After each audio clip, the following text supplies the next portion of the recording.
Hey guys, welcome to another episode. Today we're going to be making mashed taro or puré de otoe. So let's begin. So elotoe, cocoyam, or taro, amongst many names that it has, is the long-lost furry cousin, I'd like to say, of the cassava or juca. This purple vegetable is amazing for stews, for roasting, for mashing, and that's all because of its naturally sweet and nutty taste.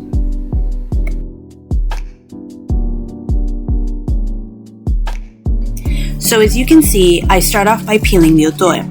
You can start to see the naturally purplish pinkish hue that it has. Sadly though, that other guy over there can't seem to accept its fate. So after I've rinsed the otoe with some fresh water, I'm now cutting it into small cubes.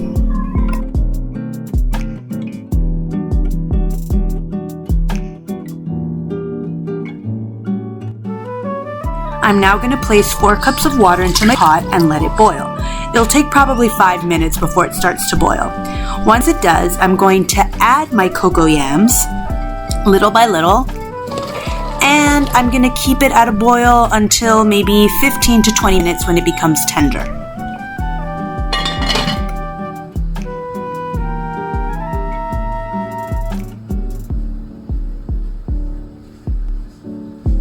So once my taro is tender and I've drained all the water, I'm going to add some milk, some butter, some garlic, some salt, and pepper for taste.